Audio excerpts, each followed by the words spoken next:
This is such a topic that because I know on one side of the water, outside of U.S., at some UN level somewhere, there's this like totally separate argument about vaccines, about water, and I mean, I've seen educational programming on like dysentery and different microbiota that are found in rivers and streams and the protozoas and the amoebas and like the different diatoms pretty much that are categorically somewhere in there. I mean, there's parasitic, there's all sorts of epidemiological nightmarish and hellish things to deal with. That's like in one clump and cluster. I completely understand. Then there's this new disingenuous vaccination scheme in big area populations because nobody wanted to deal with something that happened that I don't have words for, and how to handle that. The two topics are not the same. I'm not saying to handle them the same. In fact, I think to keep one totally single and separate so as not to upset balance and order where it already has it, because there are areas of very seriousness that have a very different whatever.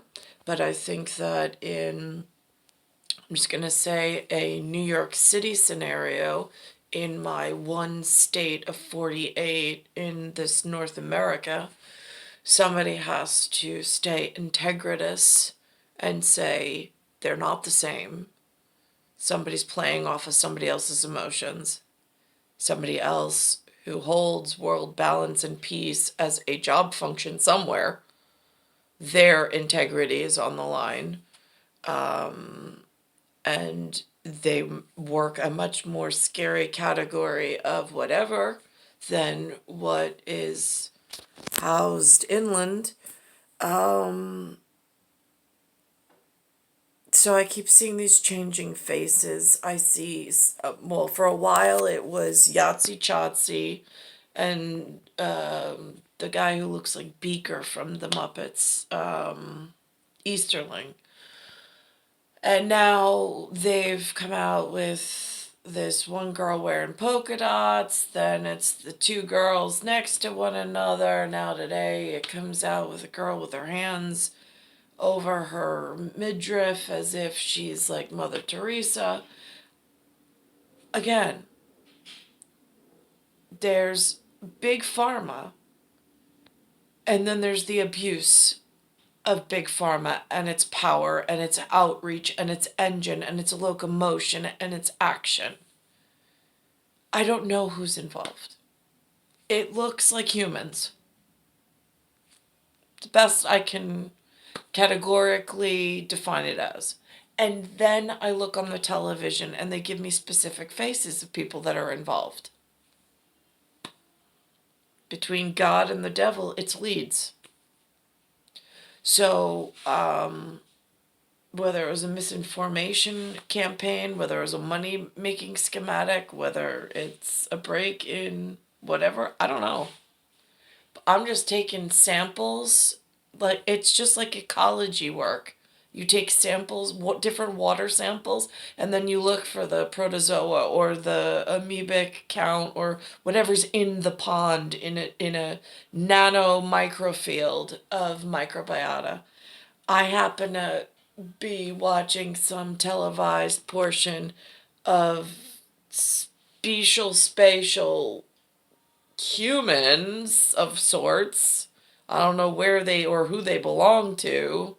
It's all different types. But again, they keep coming out with this one voice of this one whatever.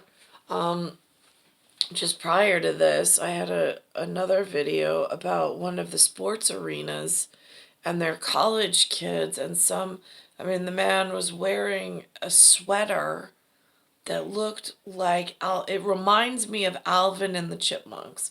Although his personal traits and characteristics do not remind me of Alvin and the Chipmunks, there was some spidey sense of Alvin and the Chipmunks that exists in a galaxy far, far away, in a relation system. For separate purpose, not to be intertwined with other things. But it is frightening about, it's almost like it feels COVID at certain levels is just like a common cold that is agitated by some destabilization of other things, like threads being, like if you have a tapestry or a well-woven wool product and there's multiple threads finely intertwined with one another, and then you take a razor and you sit there and it starts to pull apart, and then the blankets, they call it fray, and then it starts to fray. Although then there's Goddess Freya, and that's a totally different type of fray, but in sound patterns, which the humans in this area have completely, in this life frame, messed up. Like, when you get to language lab, it's a little easier, they're a little more understanding. Momentarily, of course. So this is the new face for today on this COVID and on the inoculation, whatever they've been up to. Hi, I'm Dinah Lopez. So this is her title. I'm one of the many nurses who take care of children's medical needs while they are at school. As a nurse, parents ask me questions about the COVID-19 vaccine. Just the beginning. Of children's medical needs while they are at school. As a nurse, parents ask me questions about the COVID-19 vaccine. One common question I hear is, how can I trust that the COVID-19 vaccine is really safe for my child? The Pfizer vaccine, which is currently the only vaccine approved for children, was studied in thousands of children ages 5 to 17 and was shown to be very safe. The process was monitored closely by the FDA and independent experts.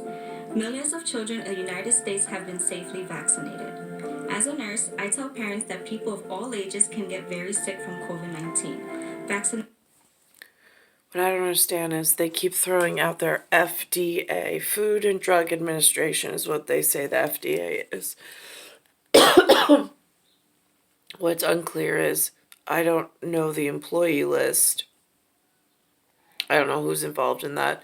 I do know there's a federal court system, and like I saw the Joe Biden put up and their lifetime court representatives, and he put up some egregious number as opposed to Trump's number, and I'm just like, again, the ratios are off. What is going on? Vaccination is the best way to protect your child. Doctors recommend the vaccine for children to shield them from the effects of severe COVID-19 infection. Get your child vaccinated today. Thank you.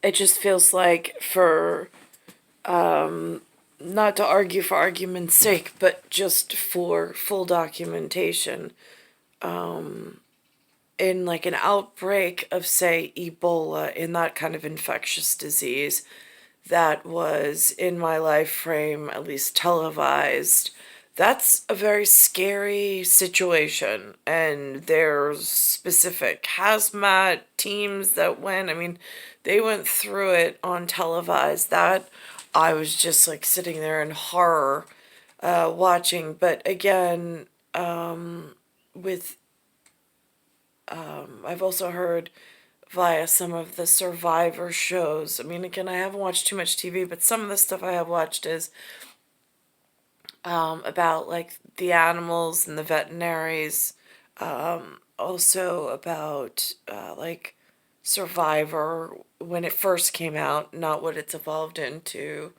or The Alone, that one. More of these like survival in the wilderness type things, which I find absolutely fascinating. But because they're alone, they talk to the camera and then they explain things about being out in the wilderness, which is a nice teaching tool. Especially when I was looking for things for the kids to get engrossed in, since I didn't have the knowledge myself. So on that level of where there's not electricity and water filtration like actively available to populations, but there's still people living there. I understand at one point there's an argument for that. I just don't want to get caught up in that argument because nobody's arguing about it. What is going on now in New York is more the concern about using the staff, the resources, or potential of what should be defending that ability to work within that field for diverting resources to prey upon unsuspecting populations. That's really my concern. A gross misuse of assets that should be directed for specific purpose, but then somehow rerouted to create some other whatever. That's more my concern when mentioning all these different whatevers that they're putting up there as the samples and the examples of who is representing this movement. It's star 1978, star 8378, Nicole, Cattaruzza, it's Earth, Solar System, Milky Way, Universe, Galaxy is broken, and it's Bayside Station, Bayside, New York, 11361.